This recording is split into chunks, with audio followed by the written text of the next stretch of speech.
Hooray, where we bring on speakers to talk about a diverse range of topics from history, archaeology, architecture, philosophy, and today on um, on waste management, if I'm not mistaken. Um, and yeah, just talk about the research and talk about different aspects of whatever their interests are. So um, in terms of announcements, I don't think we have anything to announce today. Oh, and before I forget, my name is JJ or Arturo. Hi, hello. I'll be the moderator for today, and joining me today on our tech team is Ara1 or Ara Espigar. So if you have any questions, concerns about the Zoom talk, or you're having any difficulty, please let us know in the chat, and we'll try to fix whatever problem there is as fast as we can. So I think I'll announce today's speaker before officially starting this talk. So Jill Banta is the convenor of the hashtag No to Davao WTE, hashtag Go for Zero Waste Davao campaign. Her work focuses on the organizing communities on issues of waste, plastic pollution, and environmental justice. She is a member of AGHAM, if I'm pronouncing that correctly, advocates for science and technology for the people. And today's talk is entitled "Waste as a Function of Imperialism in the Philippine Context." So I think this is a very relevant talk, especially to many of us living in Manila, where different parts of the city are covered in waste. So I think this is a very pertinent issue for today. So without further ado, please take it away, Jill. All right, good afternoon, everyone. Today we'll be discussing the many ways that waste and imperialism are entangled with each other. And we will try to contextualize this in the Philippine setting. So for us, waste seems to be everywhere. It's unavoidable. And just for a moment, can we please ask ourselves, how many plastic items have you disposed of today? Just today, just for today. Or how much leftover food have you discarded today? Or damaged ball pens, water bottles, other personal items. So how many things did you throw away today? So I'm sure that there's at least one piece of item that we threw away to the dustbin, to the waste basket. So that's why it may seem like waste is it's an everyday thing, something that we produce every day. So it's almost impossible to imagine life without creating waste. But later, we'll see how this idea uh, that waste is unavoidable is actually has been fed to us by multinational corporations which benefit from production of waste. And imperialism has a big role in shaping this idea of waste. So let's talk about one of the biggest waste problems here. What do we do with the plastic bag? It doesn't decompose. It's non-biodegradable. Same with the other single-use plastics. So we think that it's hard to live a life without using one. So everywhere you go, there's always a plastic bag or plastic, single-use plastic, sachets. But according to several sociologists and anthropologists, the demand for plastic is actually a manufactured demand. So as Rebecca Altman writes, it's a manufactured need.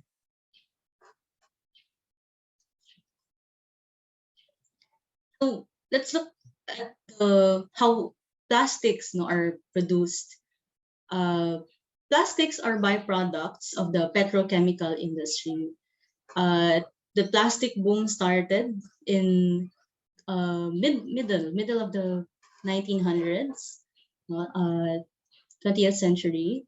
So uh, fossil fuel companies wanted to find a way such that the byproducts of oil production will still be useful. So one of these byproducts is ethylene gas, and uh, through several processes, chemical processes, they were able to produce what we now call polyethylene bottles. So it's the same with uh, other single-use plastics that we know now. For example, polypropylene, you know, it's from the byproduct of fossil fuel production. So we have to remember that 99% of plastics come from fossil fuel, because a lot of us are not aware that this process is just as extractive as uh, the fossil fuel industry, and the plastics industry are inherently tied to the petrochemical industry. So our main question is, how is waste a function of imperialism? So let's first define imperialism. So there's a Merriam-Webster definition, which is saying that imperialism is a dominion of a nation, can be indirect or direct control. So direct control means taking over land, taking over resources, and then indirect control is uh, controlling the policies in certain countries, especially in the global south, by the global north, so such that the policies would benefit imperialist countries the most. So these imperialist countries, a lot of them are in the global north. Example, the US, China, Japan, Canada, Australia. And then there's a, nice quote, a nice definition that I like using about imperialism from our best friend, Vladimir Lenin himself. So imperialism is characterized by two things: monopoly capitalism and expert of surplus capital. So we take note of these definitions as we move along in our investigation of how waste is tied to imperialism. So keywords, direct and indirect control, monopoly capitalism, and export of surplus capital. Now here's a very good example of how waste is a function of imperialism. If you compare the top 10 companies that control food production, so this is from Oxfam's research, a lot of them are also in the list of the top 10 plastic polluting companies. I think there are six of them that are in both lists. So then we understand that imperialism, we see the ties of how imperialism is characterized by monopoly capitalism. So here we see how these 10 companies monopolize our food production. A lot of the brands that we know are actually owned by these 10 companies. And at the same time, they export their capital to global south countries like the Philippines through producing disposable products, as marketing it as pro-poor. Diba? So that's why there are sachets and single-use, and these items are sold in single-use packaging. And it's also so they would be able to monopolize their capital in these global South countries. And we know this because look at these brands: Unilever, Coca-Cola, Nestle, P&G, Mondelez. These are common everyday items that even the poor can afford. So even the market, for the low income market, these companies are able to control.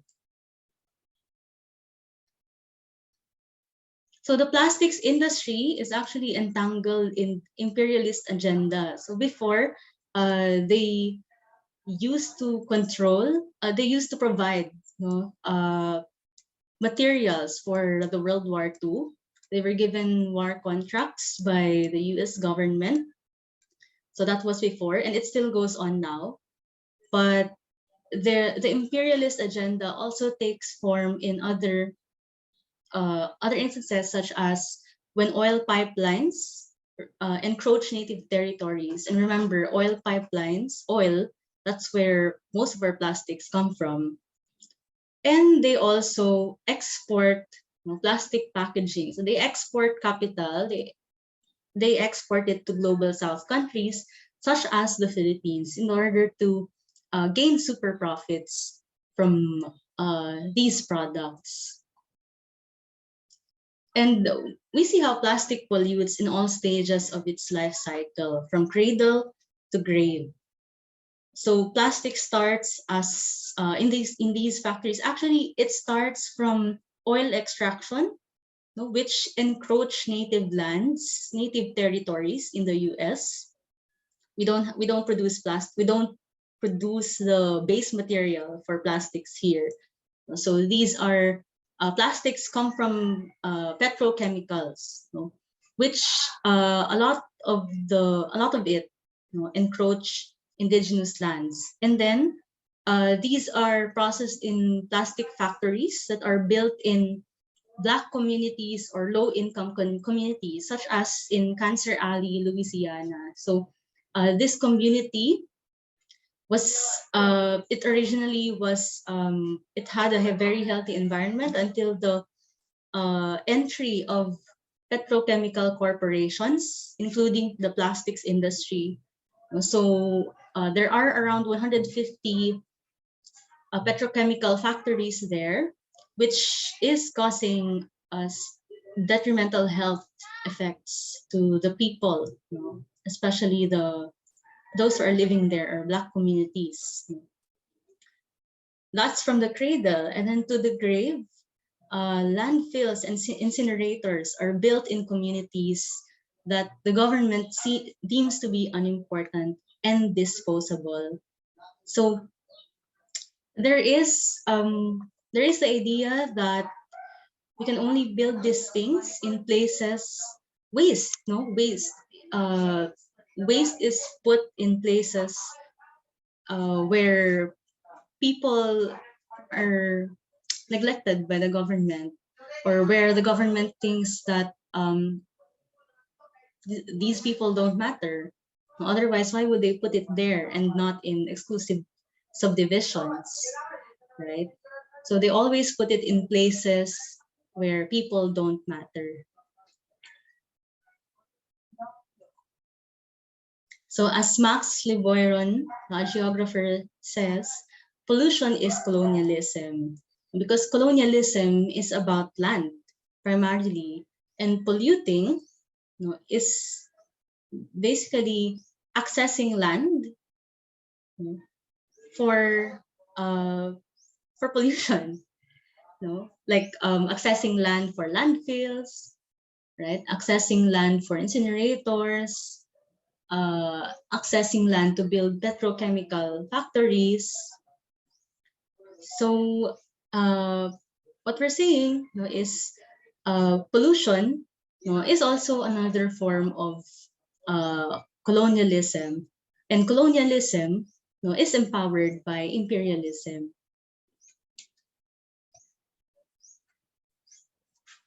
So how so pollution from waste is tied to the never-ending growth and profit inherent to capitalist systems. So interestingly, the plastics industry peddles the idea that single-use plastics are for the benefit of the poor, because the poor can only afford to buy things in tingi-tingi. But if you look at the tingi-tingi culture in the Philippines, it has long existed even before the plastic boom. So tingi-tingi, or buying only things that you can use, no, for the time being, no, is actually a form of uh, waste reduction or waste avoidance, no, for Filipinos. But the plastics industry co-opted that idea, so and then peddled that through the idea that single-use plastics, are uh, helping make items accessible for the poor. So I was able to watch this film, by Lino Broca, in Siang in 1976, and I just noticed, that uh, before plastics were normalized in the Philippines, so in Siang, brings her own container and buys cooking oil refill from her friend. So that was the system before.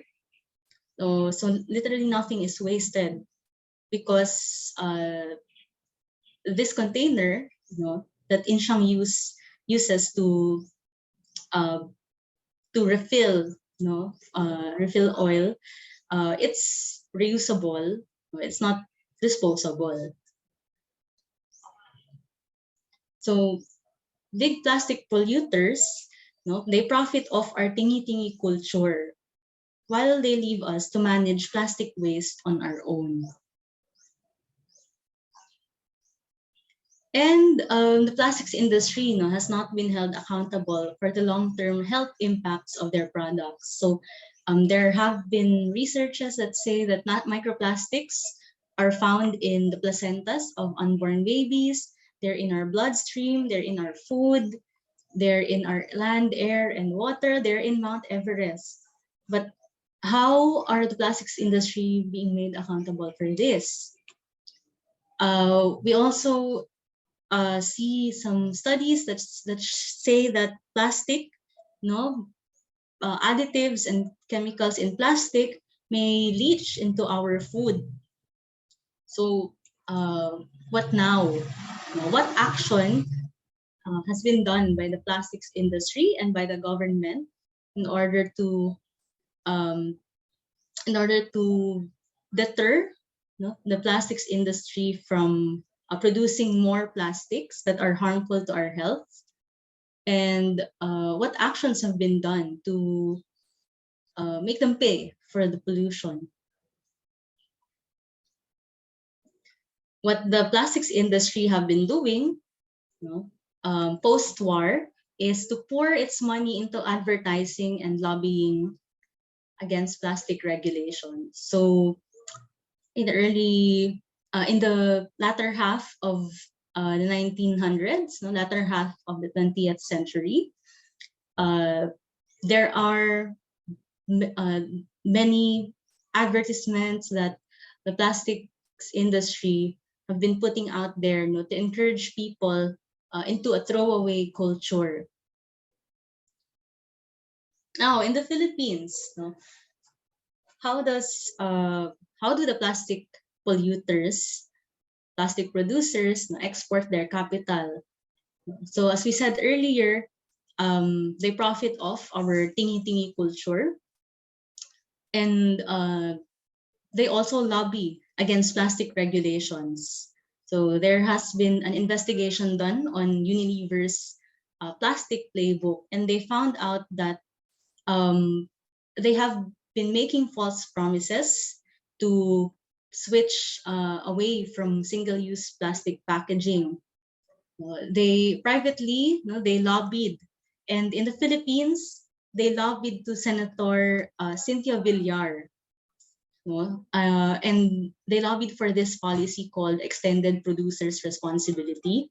So in other countries, the extended producers responsibility is a way to make companies accountable for their plastic waste, and at the same time, um, mandate companies to switch towards uh, zero waste systems, those that are not disposable, those that do not produce more waste. So in theory, no, it's good because it's supposed to stop waste at the source and address waste at the end of its life cycle. But in the Philippines, no, the Extended Producers Responsibility Act, which has been recently approved, no, and passed, its focus is on cleaning up sachets. So it's only at the end of life cycle, not at the start or at the production, no, production part of the life cycle of plastics. So it's still very extractive. So what they're saying is it's okay to keep producing plastics as long as you're able to collect it. But we know from earlier that plastics, no, is plastics are polluting even at the cradle stage of its life cycle. And here in the Philippines, no, the ways that these plastic producers are managing the end of life of single-use plastics are through harmful and dangerous waste treatment technologies, or those what we call burn technologies like incineration and other false solutions such as recycling that is not really recycling but is downcycling, meaning they still burn the waste, no, which will produce pollutants. And then they add these ashes to cement, to hollow blocks, etc. So they also frame plastic pollution as a personal moral failing. So there are advertisements that show that that emphasize that plastic is manageable as long as you recycle it, as long as you throw it properly. But even if they are thrown properly, no, it's not true that they are recycled, because since the inception of plastic, only 9% of them have been recycled, because most plastics aren't actually recyclable. And that's why there's a term called wish cycling. Like people think that uh, the items, no, all items are recyclable, but in truth, no, it's hard to recycle them um, because these plastic products are made up of several other compounds. No, there are additives in the plastic that make them not recyclable, and if they are in the process of recycling, they are being heated and molded again. It's the nature of plastics to degrade, under heat. So it's really downcycling. I'm sure you've heard of the news that that says that Philippines, is the world's third worst plastic polluter, and it's from the 2015 study of Ocean Conservancy, which named several other Southeast Asian countries as the world's worst plastic polluter, including Vietnam, Indonesia.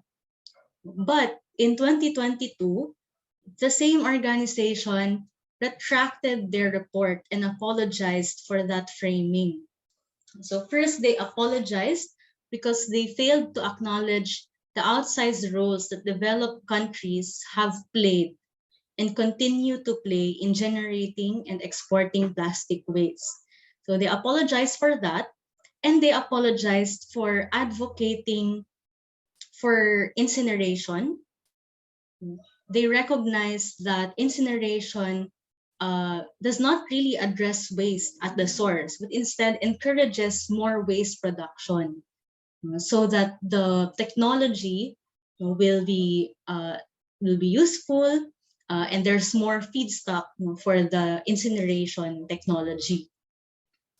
So they retracted the report, which was published in a major journal in science journal, which means that the Philippines, as the world's third worst plastic polluter, is not actually that accurate. No, it's not accurate because, as they mentioned, and as we learned earlier, uh, the plastic pellets, no, are produced outside, no, and then they are brought here in the Philippines. So these countries export their plastic pellets to the Philippines, no, their capital to the Philippines, and they also export their plastic waste to the Philippines. And we learned that in terms of single-use plastic waste generated per person, the Philippines only produce on average around 9 kilograms per year. No, that's per person. Versus in global north countries such as Australia, US, and South Korea, where every person produces 44 to 59 kilograms per year. So so in the list of the top countries that produce plastic waste per person, we're not even in the top 10. Yet we are being blamed for plastic pollution, despite these countries exporting their plastic waste to the Philippines, knowing that we have poor recycling capacity and poor legislation on waste importation. Now, no, because of climate change, the climate emergency, there is a move, no, to shift away from carbon production. No? So it's called decarbonization. So shift away from fossil fuel production. But these same companies, no, are also shifting their capital to single-use plastic production. No? So it's not surprising to see ExxonMobil, which is a fossil fuel company, as the greatest single plastic waste producer in the world. So fossil fuel companies and plastics companies are, some of them are one and the same.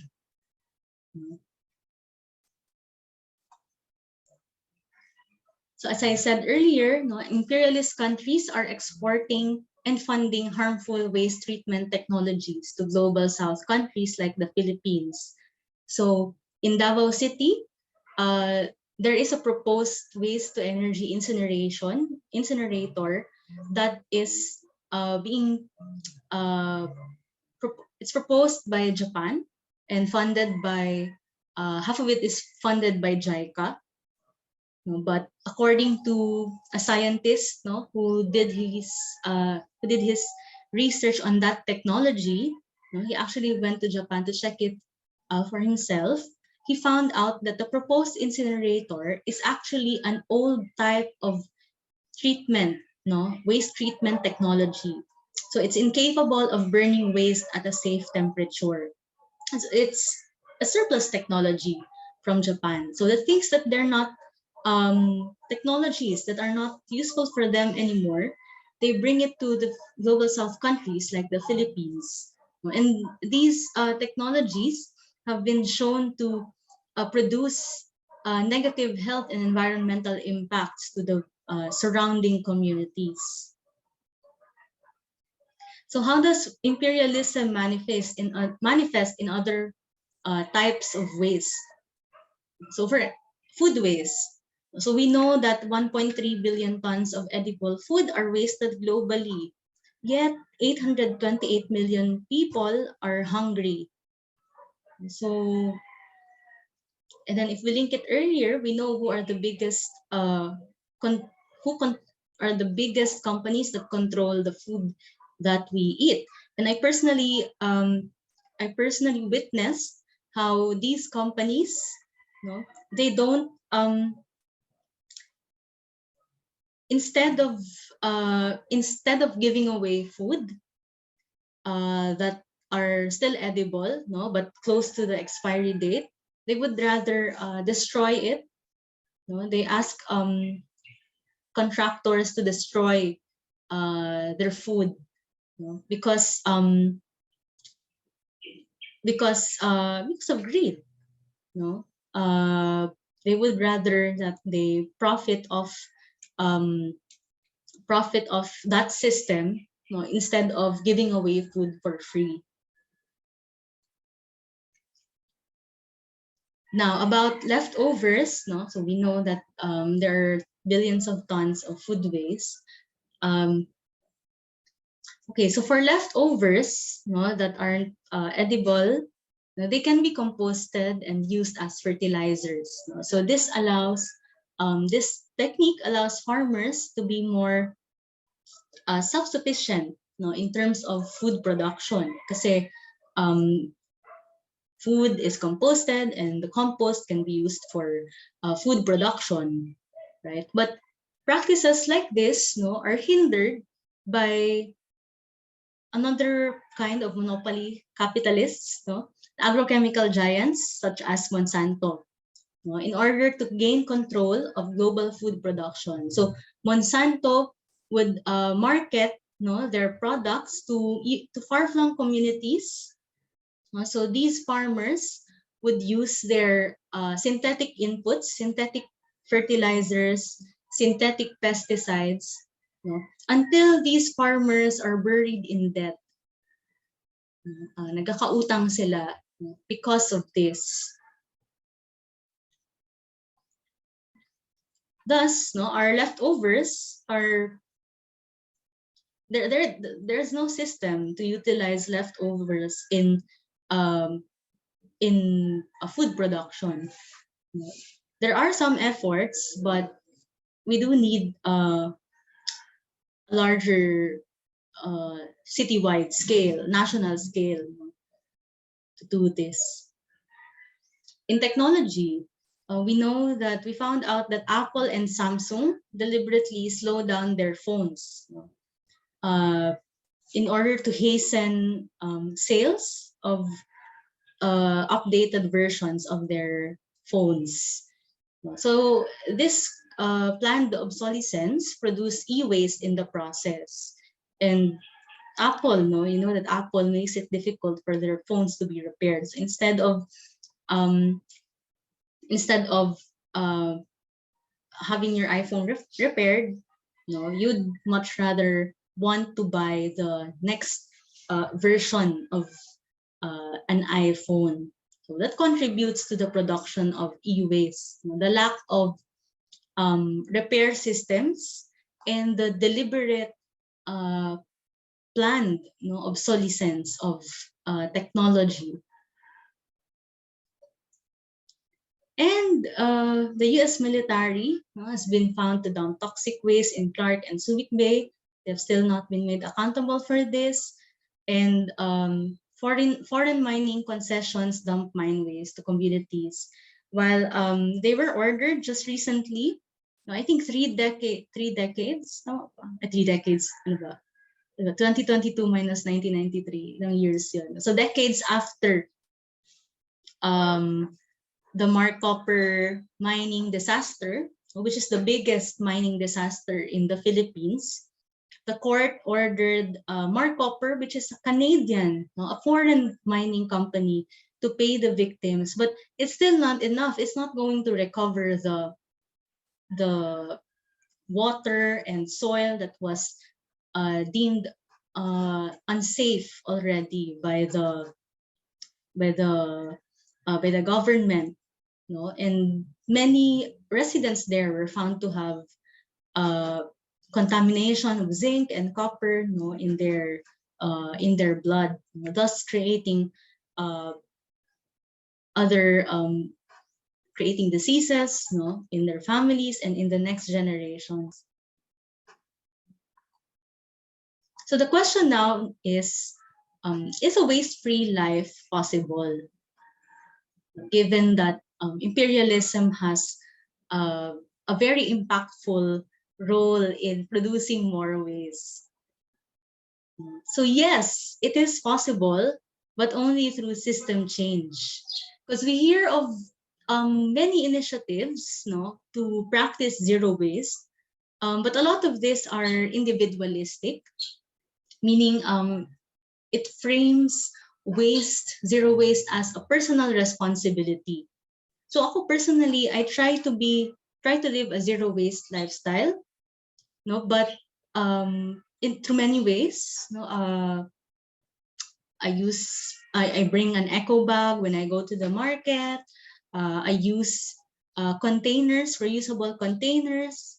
When I buy meat and fish from the market, but I still can say that I'm 100% zero waste, living a zero waste life, because um, sometimes we have to use items that are made of sachets, but um, it's hard to avoid it if you frame it as a personal responsibility, as a moral, kumbaga, if you're not doing a waste-free lifestyle, then it's a moral failing. A waste-free life is possible through system change. Why? Because the very logic of capitalism is the overproduction to gain super profits. And this overproduction is what produces waste. And you know that capitalism, as our best friend Lenin said, is the highest stage. Imperialism is the highest stage of capitalism. So we have to challenge and oppose this logic, and instead advocate for and practice zero waste systems in our communities. So there are small but impactful zero waste efforts already being implemented in the Philippines. Like in barangay near us, I'm part of this building this zero waste barangay. So, di ba you know that the the media frames waste management as paano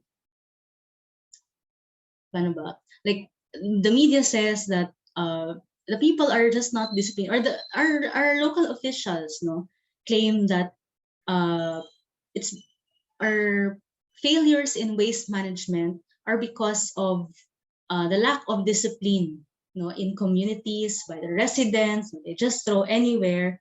But we learned that by practicing and implementing zero waste in this barangay, no one wants their community to be littered, to be filled with waste. No one wants a wasteful community.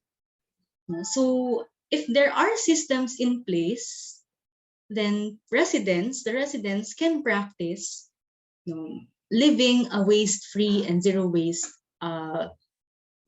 lifestyle. So when we started in that barangay, at first, we wanted to implement a segregation system, and at the start they weren't very receptive to it.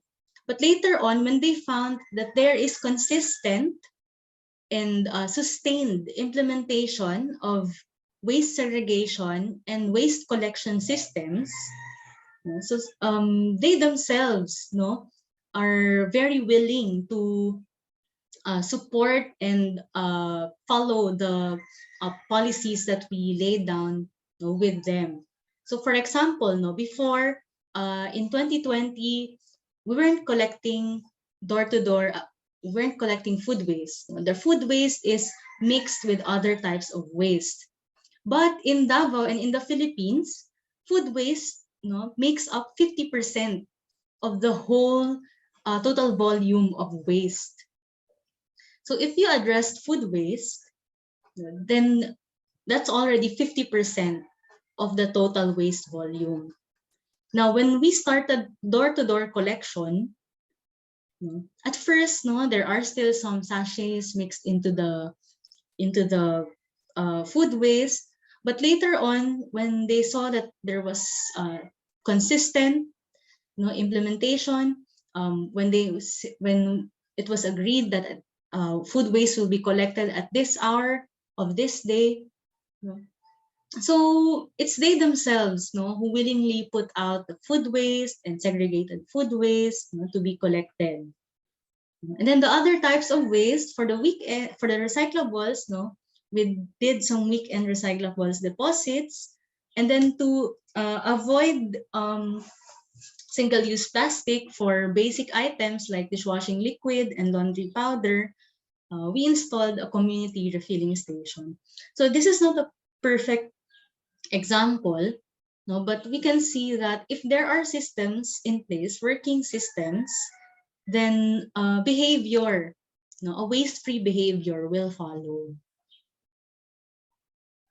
So our task, no, is collective action towards environmental justice, which means we have to organize to resist destructive environmental policies and projects and to seek accountability from polluters.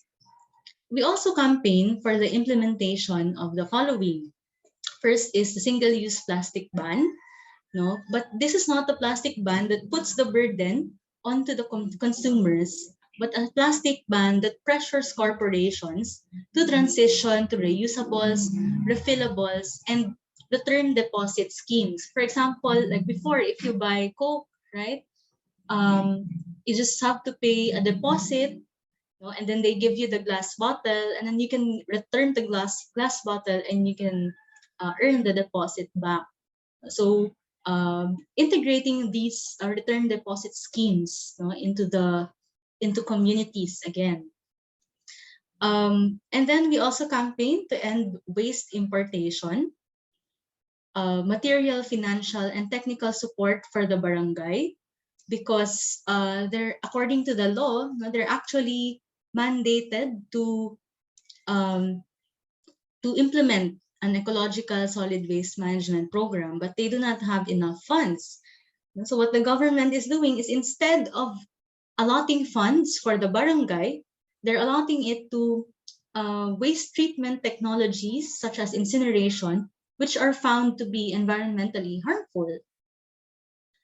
We also campaign for the support, no, in setting up accessible and affordable zero waste and repair systems. So actually, if you buy if you buy, for example, dishwashing liquid, no, and use refillables, it's actually cheaper and more affordable for on your end, because you don't have to pay for the packaging anymore. So we need more of those systems. And finally, the waste workers are our frontliners in this issue, yet we do not hear, no, anything about their well-being and about campaigning for just wages for them. So we want to highlight their role in building a zero waste society, no, and provide them with just wages, benefits, ayuda, and security of tenure. So that ends my talk. Okay, thank you. Yeah, this was a really interesting and I think important talk, especially at this point in time where, especially with global warming, with the rising pressures of waste, plastic waste, and all forms of waste are becoming crucial, to address, so that we could curb or at least mitigate the effects of climate change, which is very important. And I'm glad to see that you've went through all the different aspects, from not just the the so-called personal responsibility, but also the moral responsibility of governments, of industry, and especially the big lobbying aspect that especially also happens here in the Philippines, which I think is a important topic to debate. So yeah, I think we'll open the floor to questions now. So if anyone has any questions, feel free to use the raise hand function in the reactions tab. You could type in your questions in chat, or you could private message myself or our Espigar, and then we'll ask the questions anonymously. But yeah, while I guess people take time to contemplate more on this topic, I guess I had a couple questions that I'd like to ask myself. Um, So yeah, in response to um, the shift away from single-use plastics, I've seen that there was a movement of I guess biodegradable or I guess more ethically sourced alternatives to single-use plastics. Like I've seen a movement of um like edible forks and spoons, plates, and I was wondering what are your thoughts on that, and how do you think that that's a viable option for us here in the Philippines? Mm. So bioplastics are interesting alternatives to disposable and throwaway plastics that do not degrade. But bioplastics, no, if used in a disposable manner, is still extractive. No, what we want is a circular system, no, where we don't just replace one material with another. We don't just replace plastic with paper or plastic with biodegradable materials. As much as possible, what we want is complete reuse of items, no, where we don't have to uh, expend more energy into processing these materials, especially with climate change. No? And these bioplastics kasi, they are compostable only on certain conditions. Right? They're not gonna degrade if you leave them on the cement or outside. So there still has to be a system, no, a zero waste system. As I said earlier, that um, that's consistent, no, and is sustained, no, in order to manage items like this. So what we want, no, is also an end to an extractive production. So if it's possible, so as much as possible, no, things should be reused and not thrown away. Yeah. Yeah, and I think that I think you raised a good point there that I wasn't necessarily aware of, that yeah, not only does uh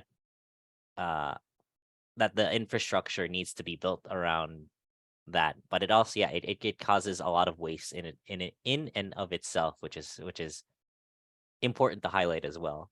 And I guess to ask another question, well, I guess people are still thinking, are there any um I guess success stories besides the ones that you've pointed out, um, of, I guess, alternative means of achieving zero waste pollutions, zero waste um yeah, solutions, um that you've seen, I guess, here in the Philippines and other countries in the world?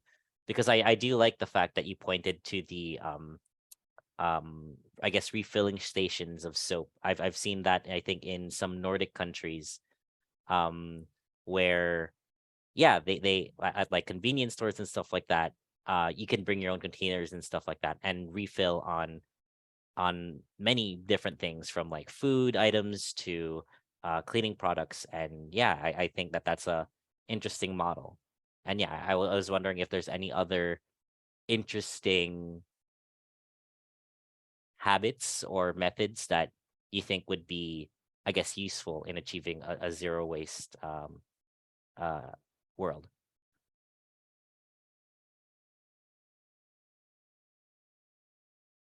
Yeah, so I'd like to share my screen, no, kasi I have examples. Uh, let's see here.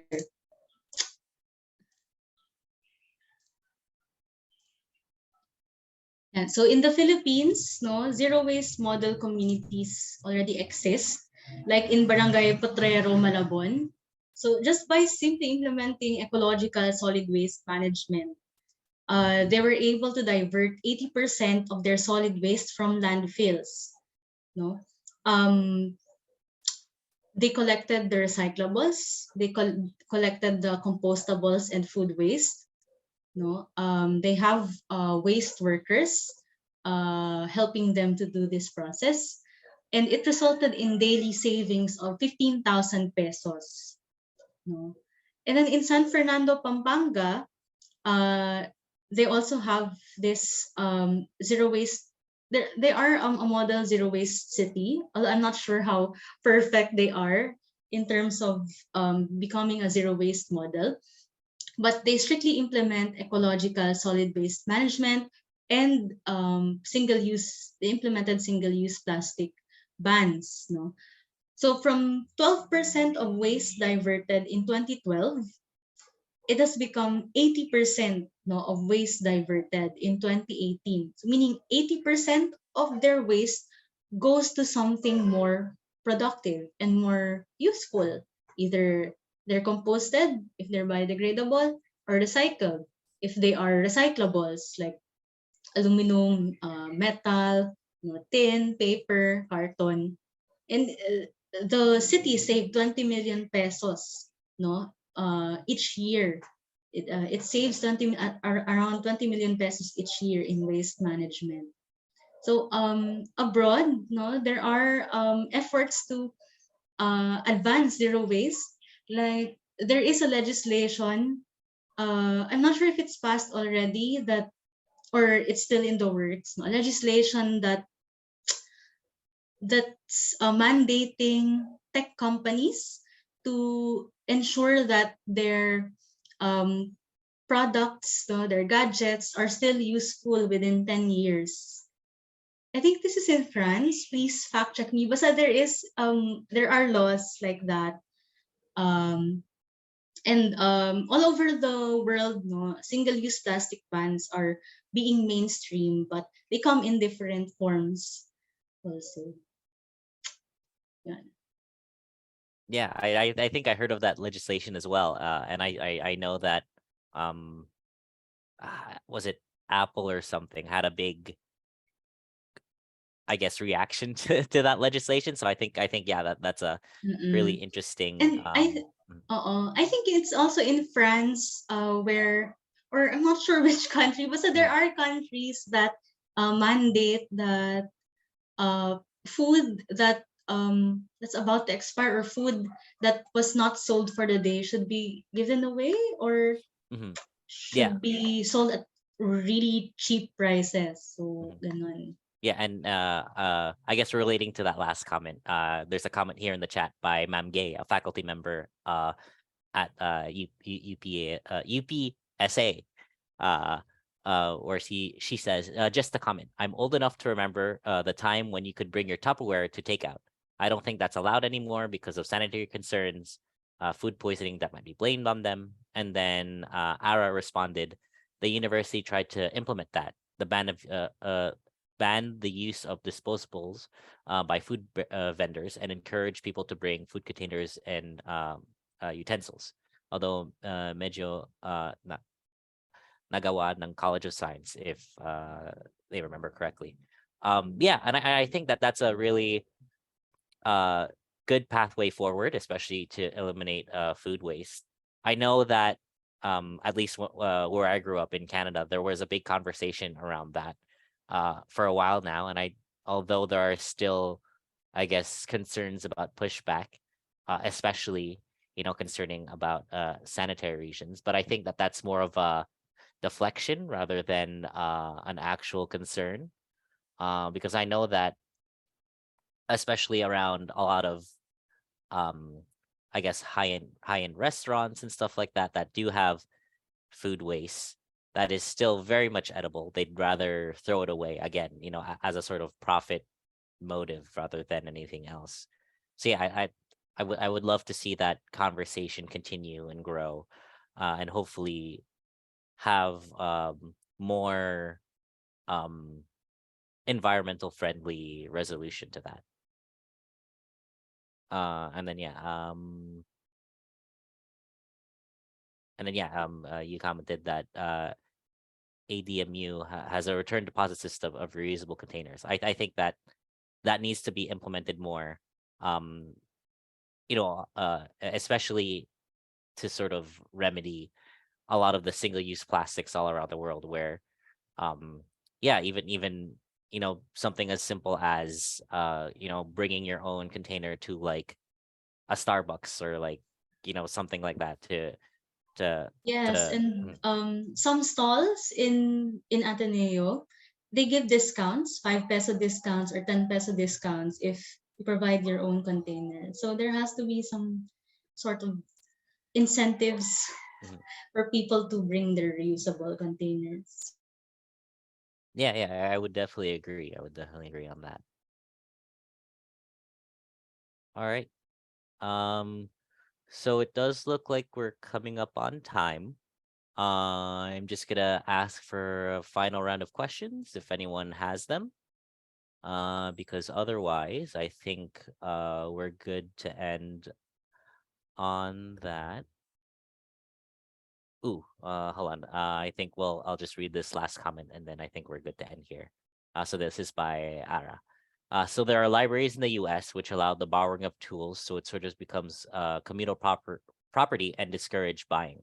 Yeah, and I've seen that being implemented, and even I guess concerning the archaeological community, there are even some sort of um I guess you could call them repositories where you could borrow tools for archaeological purposes or even rent them out, depending on the type of work that you want to have done. And I think that's a very, I guess, important thing to have, especially for communities that would rather um, or that are not in the financial situation to have or buy their own tools. And I think that Mhm. especially for rather short-term projects, instead of incurring a lot of waste and a lot of um, financial burden by buying all these tools and then having all this waste, and yeah, just Mhm. having something like that would be very, very beneficial. Yes, and speaking of academic institutions, I'd like to encourage the ASP, the Archaeological Studies program. No, maybe there are, to start trying to think of ways to practice zero waste in your own institution. No, is there a way where uh, waste can be segregated and food waste can be collected by an external business, external Mhm. provider. Recyclables can be donated to our some of the to waste workers in the surrounding communities. No, just a start. No, in so that we can make the ASP the department no as a model zero waste uh, institution Mhm. within an institution. Yes, thank you for that challenge. I think we're definitely in a good position to do that. With a lot of our members being a lot more conscious, especially within the context of archaeology, of waste, of the artifacts that we hold. I think that that's a good challenge for us to tackle, and I think that um would be an interesting endeavor to follow. So again, yeah, that would definitely be something that we should look more into. But yeah, with that, I think we could close off today. I want to thank you again, Jill, for that lovely presentation, for all the questions that you Salamat brought up, din. and for yeah, I think that this conversation should continue, and that hopefully we could be in further discussions, so that we could bring that challenge that you've posed to us become a reality. So yeah, thank you everyone for coming today. And Ara, if you have next week's topic on hand, because I'm not sure if I do, could you please send it my way so I could announce it? Oh, okay, yeah. So next week there will be no Binalat. We'll be taking a short break. But please stay tuned for next month's announcements for the Binalat talks. And stay tuned. So thank you everyone for joining us. Again, thank you to Jill for her presentation, and I will see you all in the next Binala Talk. Thank you for joining us today.